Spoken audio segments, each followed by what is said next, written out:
Pues sí, si Pepa decide regresar a tus brazos, ¿estarías dispuesto a hacerle? Atanasio, nos ahorraríamos todo este sufrimiento, pero es que no puedo y creo...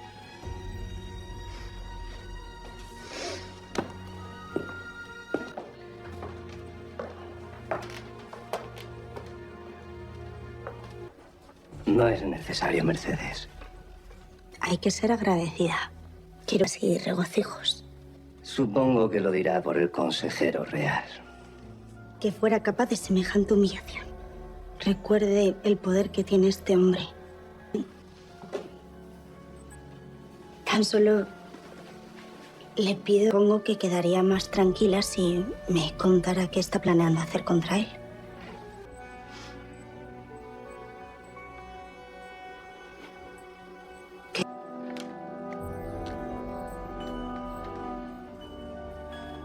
¿Era un malentendido? No es ningún malentendido, doña Matilde. Así que lamento mucho si nos explicamos mal o si ha habido algún tipo de... A usted. Voy a hacer todo lo posible para lograr que su vientre... Benigna dice que le has pagado para que... Así es. Pues si todo en la vida es hacerte feliz. ¿Lo recuerdas? ¿Tomar algo? Con gusto. Así podremos charlar con tranquilidad antes. ¿Quién es este mercader? Así es. Y este no es el caso. Llevan haciéndolo muchos años. En unos días tengo una reunión con el mercader en Riva Street. Hola a todos, mis queridos apasionados del drama, las intrigas y los secretos inconfesables. Sed muy bienvenidos una vez más a Cine Reseña, vuestro rincón favorito donde desgranamos, analizamos y vivimos con intensidad cada fotograma, cada silencio y cada mirada de nuestras series preferidas. Preparaos vuestra bebida favorita, un buen té o un café humeante, acomodaos bien en vuestros asientos y desconectad del mundo real por un rato, porque hoy tenemos por delante una tarea verdaderamente titánica. Vamos a sumergirnos en las profundidades, a desentrañar y a analizar hasta el más mínimo detalle del episodio 395 de Valle Salvaje. Y madre mía, qué episodio acabamos de presenciar. Si alguno de vosotros pensaba que la serie había alcanzado ya su punto máximo de tensión en semanas anteriores, dejadme deciros que los guionistas han decidido pisar el acelerador a fondo, llevándonos por un viaje emocional que nos ha dejado a todos con el corazón literalmente en un puño. Este no es de ninguna manera un capítulo de transición, tampoco es relleno para alargar la trama. Es un punto de inflexión brutal, un terremoto narrativo que va a redefinir para siempre el destino de la familia Gálvez de Aguirre y de todos y cada uno de los habitantes del valle. El episodio arranca con una fuerza desmedida, arrojándonos de lleno a las consecuencias de las traiciones que se han venido gestando en las sombras. Escuchamos esa frase lapidaria que resuena como un latigazo en la pantalla. «Fuera de mi vista, maldito. Tu dinero no me merece la pena. Es lo que se merecía». La furia desatada por el soborno a los jornaleros para boicotear la cosecha es solo la punta del iceberg de un problema mucho mayor. Aquí vemos magistralmente reflejado cómo las luchas de poder en el valle no solo se libran en los despachos forrados de madera o en los salones lujosos bebiendo licores caros, sino en la tierra misma, en el barro, afectando directamente a los más vulnerables, a los que trabajen de sol a sol. El director de este episodio utiliza unos planos cerrados, casi asfixiantes, para mostrarnos la rabia contenida en los rostros de los personajes, augurando unas represalias que, sin duda alguna, van a teñir de tragedia y miseria los próximos capítulos. La fotografía en estas escenas iniciales es cruda, casi terrosa, desprovista de colores cálidos, reflejando a la perfección la sequedad y la frialdad de los corazones de aquellos poderosos que anteponen su avaricia desmedida a la supervivencia básica de su propia gente. Es un retrato social encubierto en un drama de época que te hiela la sangre. Pero dejemos el campo abierto por un momento y adentrémonos en la intimidad, en ese dolor silencioso y asfixiante que se esconde tras los gruesos muros de la nobleza. Hablemos de Matilde, porque lo que ha ocurrido con ella en este episodio es para enmarcar. La trama de Matilde y su desesperada, casi obsesiva búsqueda de la maternidad ha sido una de las líneas narrativas más desgarradoras y emocionalmente agotadoras de toda la temporada. En este episodio 395, el nivel de vulnerabilidad que nos entrega la actriz es sencillamente magistral, digno de todos los premios. La vemos aferrarse a una última, frágil y desesperada esperanza. Ha recibido una misiva de la duquesa de Puerto Nevado que le recomienda a una curandera milagrosa, una mujer llamada Benigna, capaz supuestamente de ayudar a concebir a aquellas mujeres que han perdido toda fe. La frustración económica se suma de manera cruel a su inmenso dolor emocional. Esa frase donde le confiesa a su interlocutor que necesita sentir que ha hecho absolutamente todo lo posible para quedarse encinta, resuena en nuestras pantallas con una tristeza infinita y un peso abrumador. Matilde llega al límite de su resistencia psicológica, confesando entre lágrimas contenidas que siente que su vientre está muerto, que nunca ha sentido nada en sus entrañas y que jamás se le va a dar el milagro de la vida. Visualmente, estas escenas íntimas están bañadas en una luz azulada, pálida y muy fría, enfatizando su profunda soledad, su sensación de vacío y la frialdad de un entorno que la juzga únicamente por su capacidad reproductiva. Y entonces, justo cuando creemos que vamos a presenciar otra escena de llanto y resignación, llega el giro, el enorme, inesperado y monumental giro que nos dejó a todos sin aliento frente al televisor. Benigna, tras examinarla en privado, le revela la verdadera razón por la que no puede quedar encinta. Y le dice, mirándola fijamente, que si no puede quedar encinta, es porque ya lo está.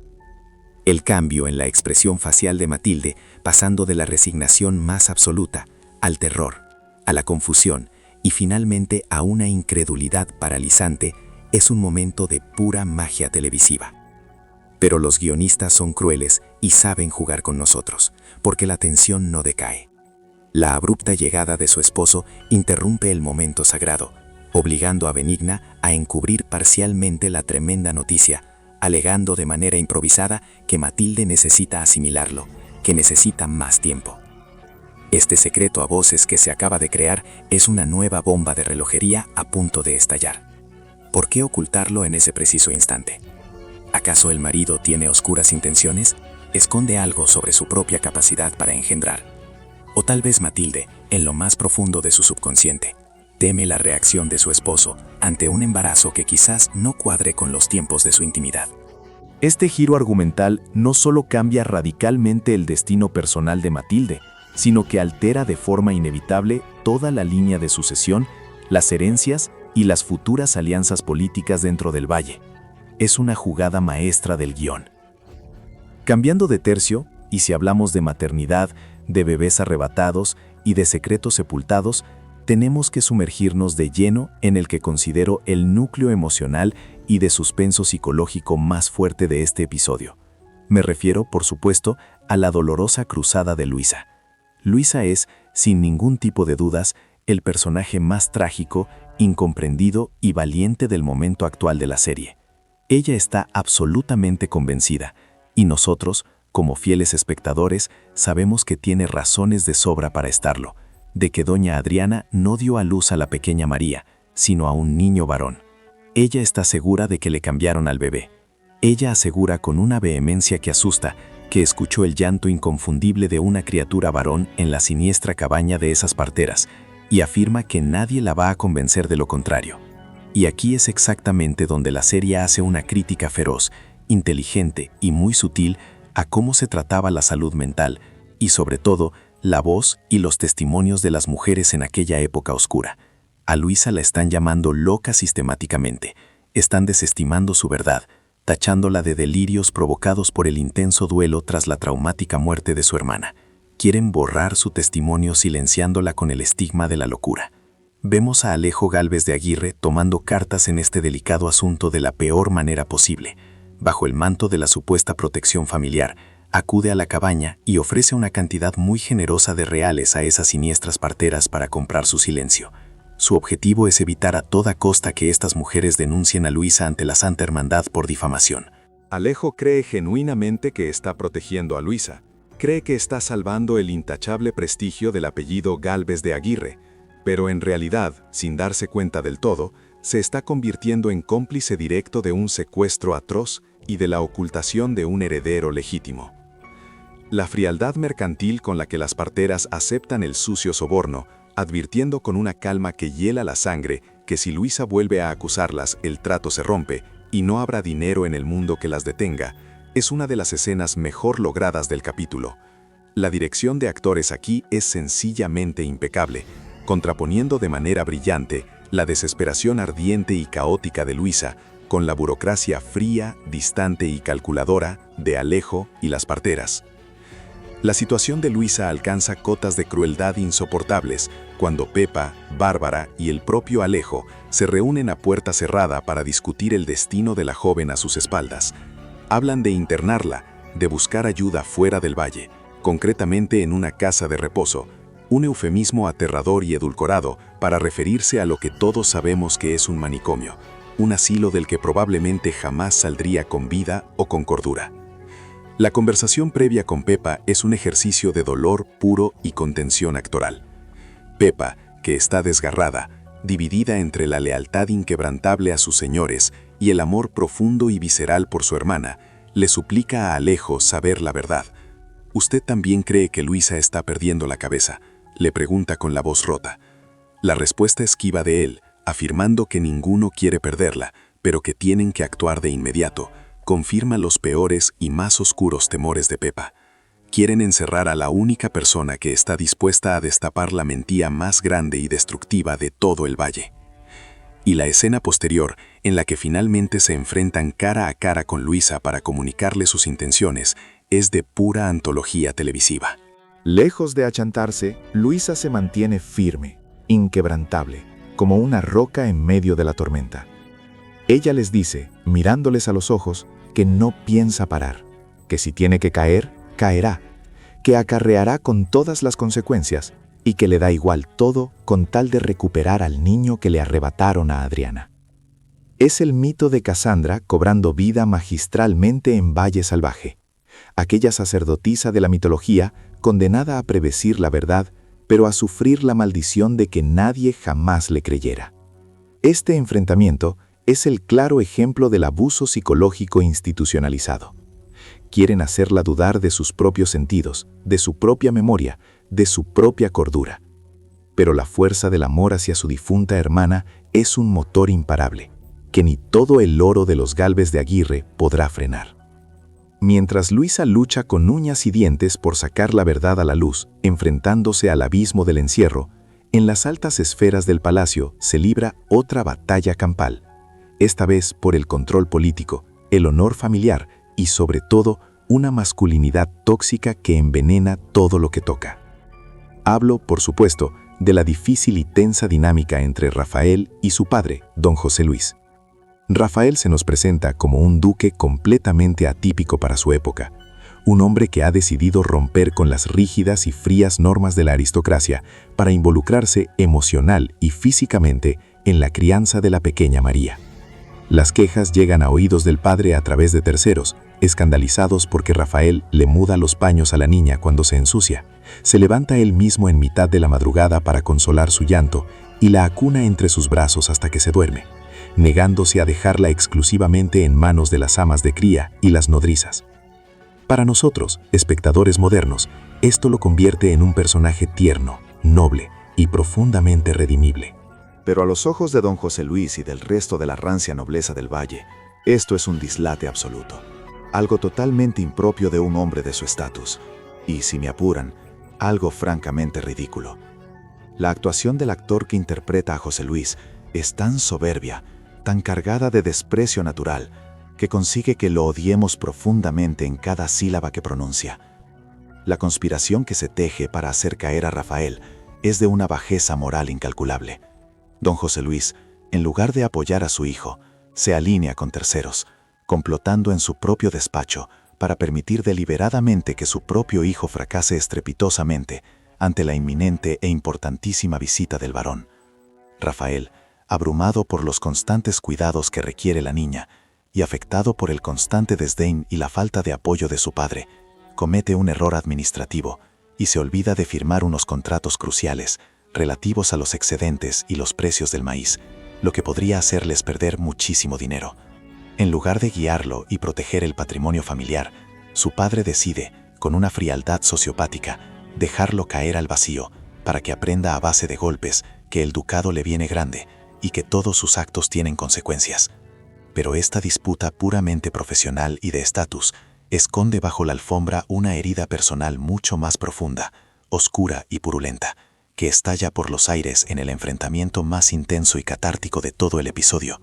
Rafael, cansado del ninguneo, confronta a su padre por su incapacidad para mirarlo a la cara y tratarlo como a un adulto. Y es aquí, en medio de gritos y reproches, donde la verdad sale a escupitajos, manchando a todos. José Luis acusa a su hijo de haber cometido el peor de los crímenes contra él, engañándole con la más miserable de las mentiras, haciéndole creer durante un tiempo que Julio era el verdadero padre de la niña María. La tensión en la escena se puede cortar con un cuchillo. Rafael se defiende argumentando, con dolor en la voz, que si lo hizo fue precisamente para protegerlo, para no hacerle daño ante la tragedia. Pero la conversación desciende rápidamente a reproches viscerales.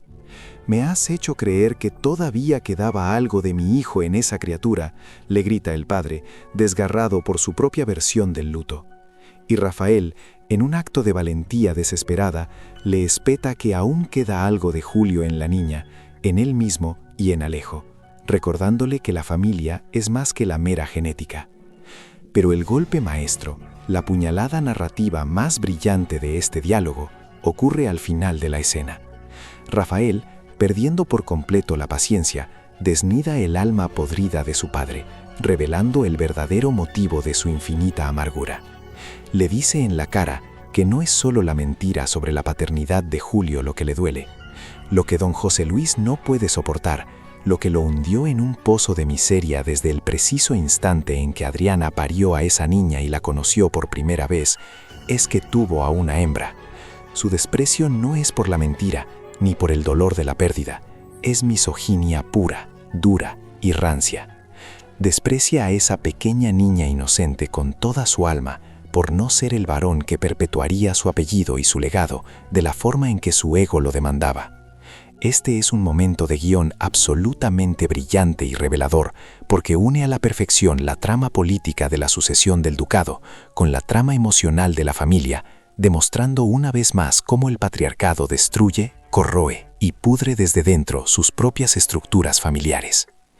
Y como si todo este intenso drama familiar, los embarazos secretos milagrosos y las conspiraciones palaciegas no fueran suficiente para mantenernos al borde del infarto, el episodio nos regala píldoras de altísima tensión romántica y unas oscuras ansias de venganza que configuran el mapa de lo que está por venir de forma inminente.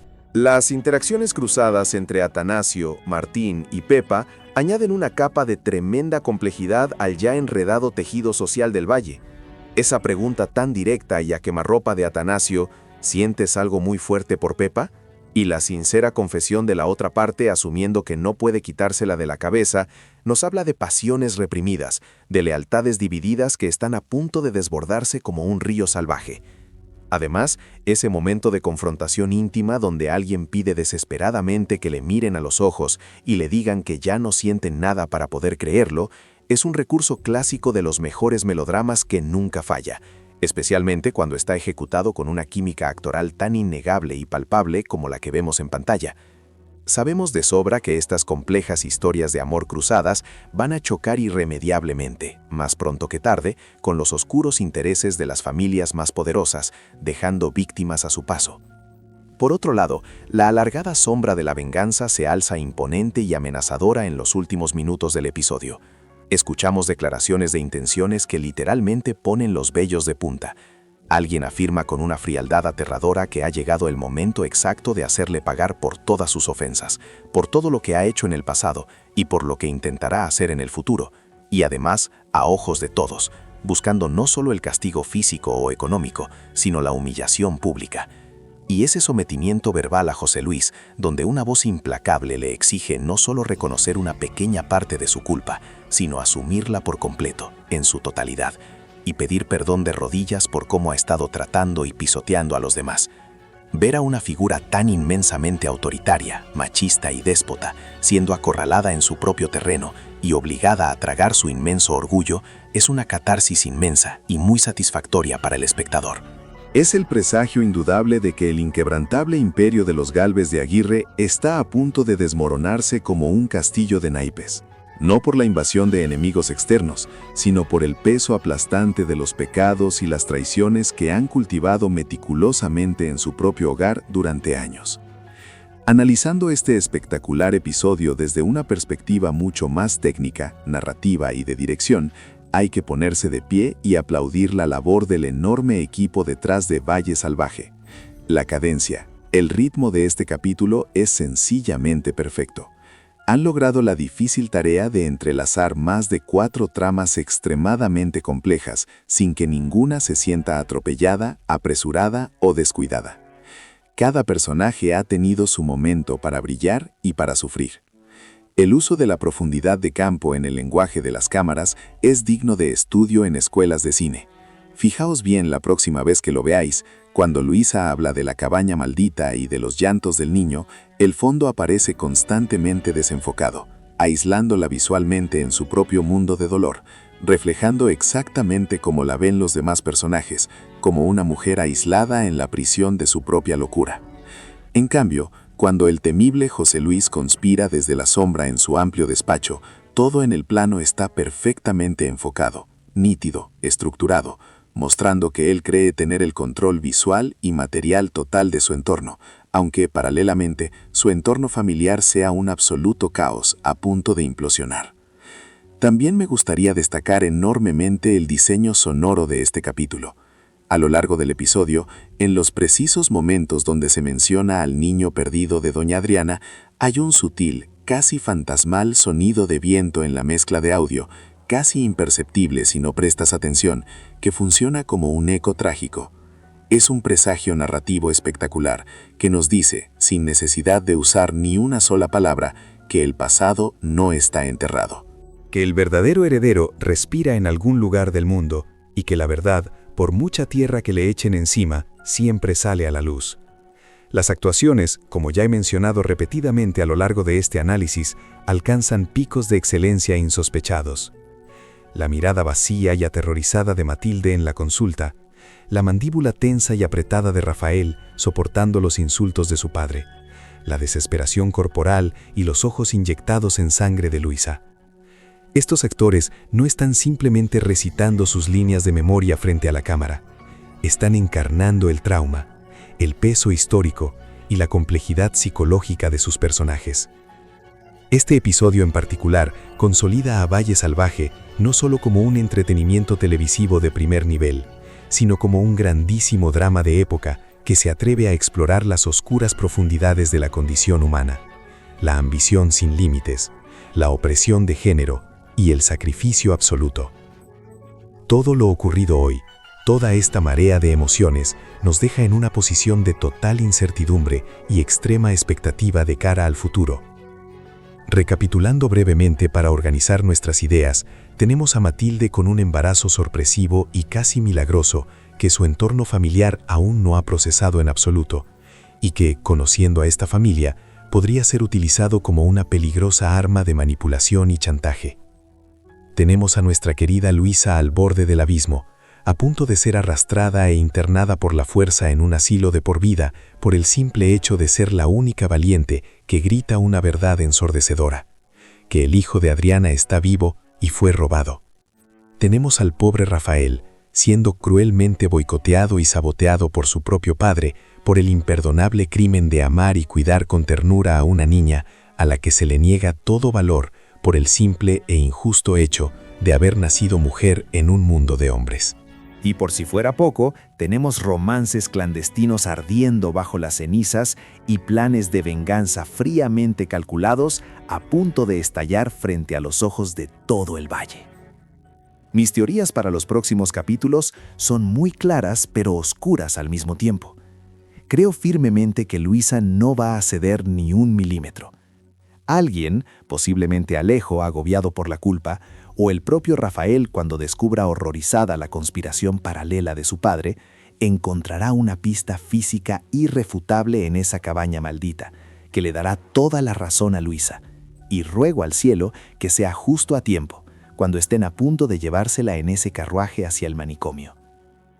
En cuanto a Matilde, temo profundamente que el necesario encubrimiento inicial de Benigna desemboque en un falso diagnóstico intencionado, quizás orquestado por alguien en las sombras para proteger a Matilde de un mal mucho mayor dentro de las paredes de su propio matrimonio. Y preparaos todos, porque la inminente reunión con el misterioso varón va a ser el sangriento escenario público donde don José Luis intentará humillar y destruir la reputación de Rafael para siempre. Pero algo en mi interior me dice que el joven duque recibirá ayuda vital de la fuente más inesperada del valle, demostrando ante todos que su empatía, su bondad y su capacidad de amar no son una debilidad como cree su padre, sino su mayor y más poderosa fortaleza como gobernante. Ha sido un viaje verdaderamente extenuante, lleno de recovecos oscuros, pero inmensamente fascinante, ¿verdad? Analizar la tremenda complejidad de estos personajes, entender sus miedos, sus motivaciones ocultas y sus tragedias es lo que da sentido a nuestro amor por esta maravillosa serie. Y hasta aquí llega nuestro análisis exhaustivo del día de hoy. De verdad espero, de todo corazón, que hayáis disfrutado de esta profunda reseña tanto como yo he disfrutado preparándola, escribiéndola y grabándola para todos vosotros. Vuestra compañía, vuestra pasión y vuestros comentarios son verdaderamente lo que hace que este canal tenga vida y sentido. Si os ha gustado este intenso viaje a las profundidades psicológicas y narrativas de Valle Salvaje, os pido de todo corazón que le deis un muy buen me gusta a este video. A vosotros no os cuesta absolutamente nada, es solo un clic, y a mí me ayuda un montón a seguir creando este contenido que tanto amamos. Compartirlo con vuestros amigos, con vuestra familia, en vuestros grupos de redes sociales, para que la comunidad de amantes del buen drama siga creciendo día a día. Y por supuesto, si aún no lo habéis hecho, suscribíos ahora mismo a Cine Reseña y activad la campanita de notificaciones para que no os perdáis absolutamente ningún detalle, ninguna teoría loca o análisis profundo de vuestras series favoritas. Dejadme en la caja de comentarios qué pensáis sobre todo esto. ¿Creéis que Luisa encontrará las pruebas sobre el niño antes de que la encierren y tiren la llave? ¿Qué oscuro secreto creéis que esconde la extraña reacción ante el milagroso embarazo de Matilde? ¿Creará José Luis su propia tumba con tanto odio acumulado? Os leeré a todos y cada uno de vosotros y responderé con mis propias teorías. 1.000.000 de gracias por estar ahí, por vuestra inquebrantable atención y por todo vuestro inmenso cariño en cada vídeo. Nos vemos muy pronto en el próximo análisis, con más historias apasionantes, más dramas retorcidos y mucha más pasión por el mágico mundo de la pantalla. Hasta pronto, familia, cuidaos mucho y que viva el buen cine y la buena televisión.